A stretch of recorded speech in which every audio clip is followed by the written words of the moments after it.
Here in Israel, discrimination on the basis of gender is illegal. But sometimes the line between law and religious tradition becomes blurred. This week, women's rights groups rallied against a men's-only concert for ultra-Orthodox residents by penning an urgent letter to the city's mayor saying the exclusion of women from the public space and discrimination against them in a public service is an illegal action that violates the basic law, human dignity and liberty. The concert in question is being held in Haifa's International Convention Centre, which is owned by the municipality and is supported by the city. This appeal comes in the wake of a court ruling on a similar issue, a concert in the city of Afula, at which the court ruled gendered segregation was not permitted. This decision was later overturned at the last minute and the concert went ahead fully segregated. Now, in light of these two incidents, I want to bring in Michael Mרגליות, the Executive Director of the Israel Women's Network, who is responsible for raising the issues of the Afula concert within the court. Now, Michael, thank you so much for joining us. Now, first of all, let's talk about the Afula ruling. Now, I want to know why this was aimed at the ultra-Orthodox community. Why was it so important to you and to the Women's Network? It's not like the ultra-Orthodox community it's not them. They don't have their own public sphere.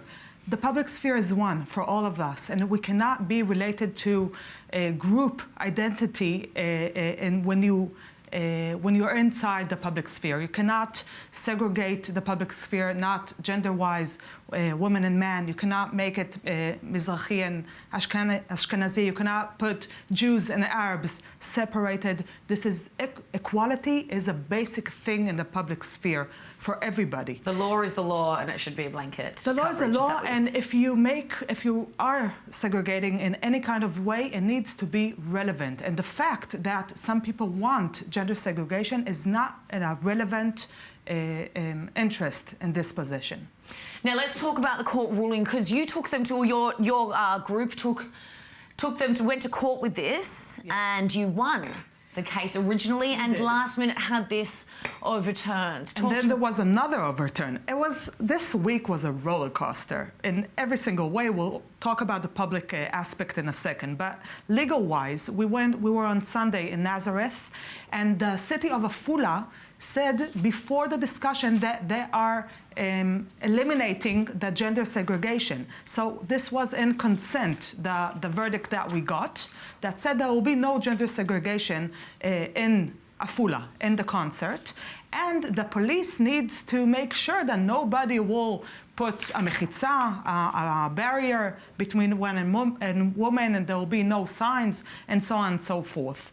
And then Shas, which is a political party, handed in another petition to the same court, asking to change the ruling, the first ruling. And the judge did, in a way, and he suggested there will be three spheres, one for men, one for women, and one that will be for the two of them.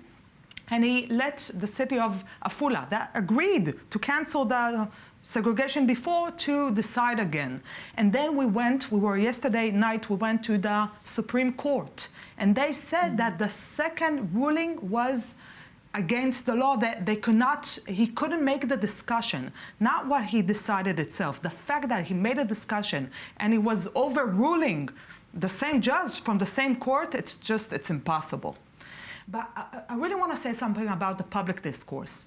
What we didn't take into consideration is the fact that we are in the middle of an election, and the fact that there were so many politicians who took a ride over this issue, who tried to make it even worse and worse, and that's why the coverage in the media was extreme. Absolutely. Yeah. It really was. And we know that religious, as I mentioned in lead up to this interview, the religious parties do seem to have a lot of influence here in Israel. Now, in your eyes, which your opinion might be different, my opinion might be different to some of the religious communities here, but what makes the rights of women more important than the rights or religious rights? So it depends what is the occasion. On a prayer, they can be gender segregated. We are not handling these kind of issue, but it needs to be religious related. A cultural event has no reason to be gender segregated. It's a different thing. It's not a prayer. It's not something that belongs to religious issues. And in the public sphere, this cannot be gender segregated. And the law is by our side. And the government took a decision back in 2014 saying that women's exclusion and gender segregation is prohibited. But it still happens. How is it that this is slipping through the cracks here?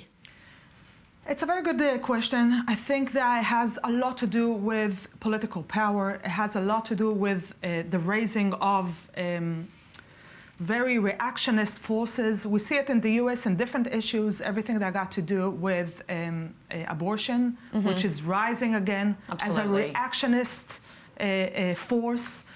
Here in Israel, the way it comes out is by gender segregation, but they want to do the same thing. They want to push women aside.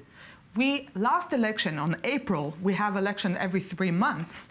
We had a petition against Bnei Brak that wasn't willing to put pictures of politicians that are women ahead of parties like Tzipi Livni and Tamar Zandberg in the streets. They weren't allowed to put their faces there. And we won this petition, obviously.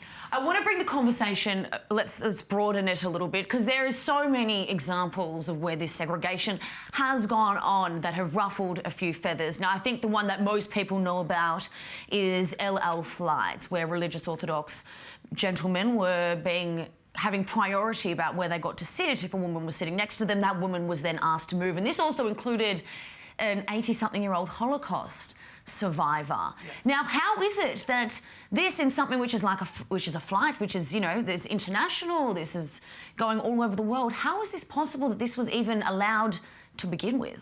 Because what people are telling us, and they said it in the same way also at the flights, that you need to be considerate. What do you mind? What does it matter? So sit in a different place, be in a different place. Don't be in front of the stage, be in the back. Don't be in front of the bus.